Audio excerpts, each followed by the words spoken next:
Hello students, कैसे हैं आप सब। तो पिछले वीडियो तक हम डिस्कशन कर चुके हैं ऑटोट्रोफिक न्यूट्रिशन को और उसमें ही हमने कंप्लीट फोटोसिंथेसिस प्रोसेस को डिस्कशन किया था। अगर आपने अभी तक वीडियो नहीं देखा है, ऊपर आई बटन पे लिंक है, वहां से जाकर के आप देख सकते हैं। आज के वीडियो के अंदर हम डिस्कशन करेंगे हेटेरोट्रोफिक न्यूट्रिशन। न्यूट्रिशन के बारे में तो हम देख चुके हैं, तरह तरह की चीज़ें, carbohydrate, protein, fat, vitamins, roughage, minerals, water, इन सब को इंटेक करना मतलब न्यूट्रिशन। बेसिकली हम कह सकते हैं न्यूट्रिएंट्स को इंटेक करना न्यूट्रिशन। और वहीं ऑटोट्रोफिक जो खुद से ही अपना फूड प्रिपेयर करते हो, खुद से ही अपने न्यूट्रिएंट्स को तैयार करते हो। अब बात आती है हेटेरोट्रोफिक न्यूट्रिशन के बारे में। तो सबसे पहला तो हेटेरोट्रोप्स का मतलब क्या होता है? जो अपने खाने के लिए दूसरे पे डिपेंडेंट होते हैं, जो भी अपने खुद के खाने के लिए किसी दूसरे पे डिपेंडेंट होते हैं, उनको कहा जाता है हेटेरोट्रोप्स। अब इन हेटेरोट्रोप्स को भी दो तीन पार्ट में डिवाइड किया जा सकता है। जैसे अगर मैं बात करूं तो सबसे पहला हर्बीवोरियस। और ये हर्बीवोरियस कौन से होते हैं? जो ग्रीन प्लांट्स को खाते हैं या फिर जिनका जो फूड है, जो खाना है, वो स्टेशनरी होता है, यानी एक जगह पे स्थिर होता है, ऐसे घूमता नहीं है, मोटिलेट नहीं होता है।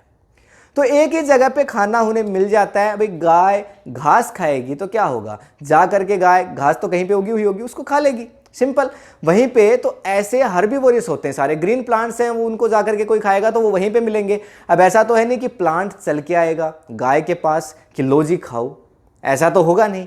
तो यहाँ पे इनके जो फूड मटेरियल्स होते हैं वो क्या होते हैं? स्टेशनरी होते हैं, एक ही पोजीशन पे स्थिर होते हैं, ठीक। और ये उनके पास जाते हैं तो खा लेते हैं। तो जो ग्रीन प्लांट्स को खाते हैं बेसिकली उनको आप कह सकते हैं हर्बीवोरियस। तो ये आपका पहला पॉइंट होता है यहाँ से, हर्बीवोरियस। दूसरा, कर्निवोरियस एनिमल्स। वो सारे एनिमल्स जो कि नहीं दूसरे एनिमल्स को खाते हैं, उनको कहा जाता है कर्निवोरियस। कर्निवोरियस का मतलब क्या हुआ कि यहाँ पे एक आपके पास कोई एनिमल है, अब वो एक जगह पे तो बैठा नहीं रहेगा। जैसे कि मान लो शेर आया, ठीक है, शेर आया, शेर ने आकर के खरगोश को देखा, ठीक है। अब खरगोश को खाने के लिए शेर दौड़ेगा तो खरगोश एक जगह पे बैठ के वेट थोड़ी ना करेगा कि भाई शेर आजा खा ले, ऐसा तो नहीं होगा ना।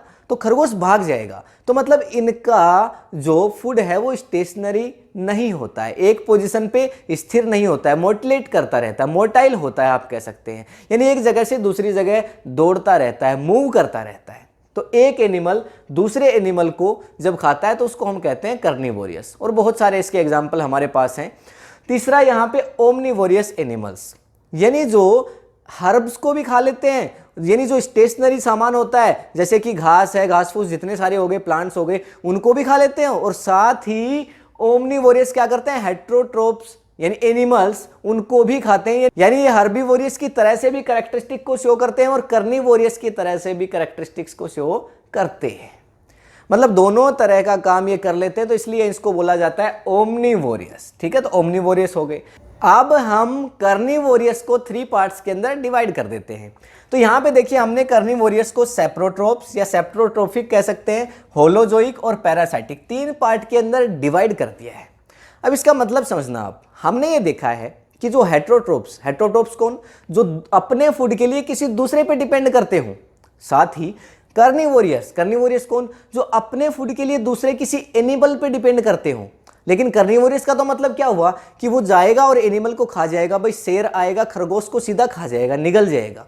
पर क्या सारे एनिमल्स इसी तरह से डिपेंड करते हैं? तो इसी बात को समझने के लिए हमें इन तीनों को अलग अलग सेपरेट स्टडी करना पड़ेगा। जैसे कि यहाँ पे अगर मैं सेप्रोट्रोप्स की बात करूं तो ये सीधे किसी एनिमल को जाकर के नहीं खाते हैं। इनका जो फूड है उसका डाइजेशन बॉडी के बाहर ही हो जाता है। जैसे जंगल में कई बार बहुत सारे एनिमल्स हैं, उनकी डेथ हो जाती है, वो मर जाते हैं। तो जो डेड और डिकेइंग मैटर पे डिपेंड करते हैं, ठीक है, पत्ते हैं वो सूख के गिर जाते हैं, नीचे गिर जाते हैं। तो बोलेंगे तो इनको हेटेरोट्रोप्स ही, क्योंकि एक अपने खाने के लिए दूसरे पे डिपेंड कर रहे हैं।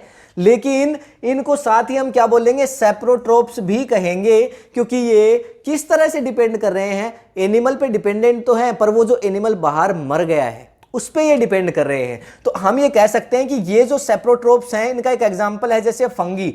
तो इसमें जो फूड का ब्रेकडाउन है वो बॉडी के बाहर ही हो जाता है।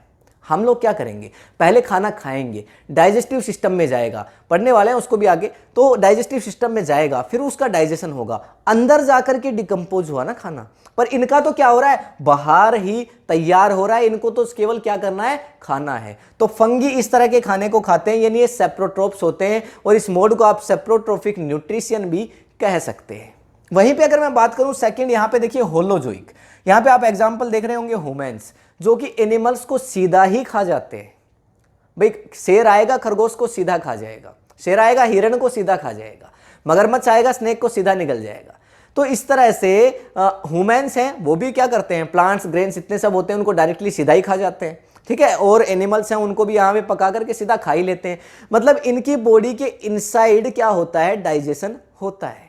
अब कुत्ता है, कुत्ते के सामने कुछ आया नहीं, डॉग है, डॉग के सामने कुछ भी आया उसने उसको खा लिया, वो उसकी बॉडी के अंदर जाने के बाद डाइजेस्ट होगा।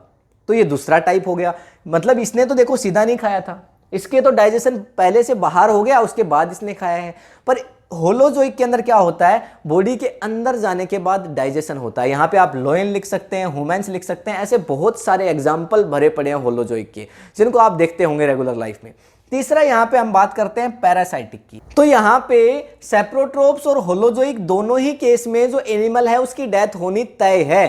भाई यहाँ पे तो ये मरेगा तो खाएगा, यहाँ पे ये खाएगा तो मार के खाएगा। भाई दोनों ही सिचुएशन में एनिमल की डेथ होनी तो पॉसिबल है, वो तो बेचारा कहीं बच के जा नहीं सकता। भाई ये तो मर जाएगा तब खाएगा, ठीक है। सेप्रोट्रोप तो, होलोजोइक मार के खाएगा, समझ गए। और ये जो आते हैं तीसरे पैरासाइटिक, ये एनिमल्स को हार्म नहीं करते, एनिमल्स भी जिंदा रहते हैं, डिपेंड भी करते हैं उसके ऊपर। तो जैसे कि आपने देखा होगा सर में जुएं पड़ जाती हैं, या फिर फॉरेस्ट के अंदर जंगल में आपने देखा होगा कि जो बड़े बड़े बाल वाले जो एनिमल्स होते हैं उनके अंदर भी जुएं होती हैं, किसी किसी के सर में भी गिर जाती हैं, साफ सफाई से ठीक से नहीं रहता तो, ठीक है। हाइजीन तो वैसे भी जरूरी है। और यहाँ पे देखिए तीसरा एक और एग्जाम्पल मैंने इसमें चलिए लिखा नहीं है, कसकटा।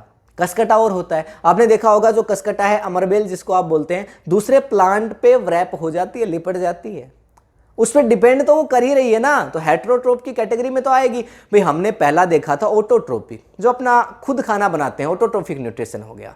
जैसे प्लांट्स ही ऑटोट्रोफिक है हमें पता है। हेटेरोट्रोफिक में सारे आएंगे जो किसी न किसी तरह से दूसरे पे डिपेंड करते हैं, जिसमें पहला हमने देख लिया हर्ब्स, जो हर्ब्स पे डिपेंड करते हैं। दूसरा हमने देख लिया कार्निवोरियस एनिमल्स, तीसरा हमने देख लिया यानी जो एनिमल्स पे डिपेंड करते हैं, और तीसरा हमने देख लिया ओमनिवोरियस एनिमल्स। अब यहाँ पे हेटेरोट्रोपिक को 3 डिफरेंट पार्ट में बांट सकते हो, या फिर यहाँ से आप कह सकते हो कार्निवोरियस को 3 डिफरेंट पार्ट में हमने बांट दिया है। जो एनिमल्स पे डिपेंड तो करेंगे, एनिमल्स पे सभी के सभी डिपेंड करेंगे, पर कोई एनिमल को जिंदा रख के डिपेंड करेगा तो कोई मार के डिपेंड करेगा। तो यहीं पे पहला एग्जांपल आपका सेप्रोट्रोफिक मोड में फंगी हो गया, मर गया एनिमल, उसको खाएगा, उसको कंज्यूम करेगा, बॉडी के बाहर ही डाइजेशन हो जाता है।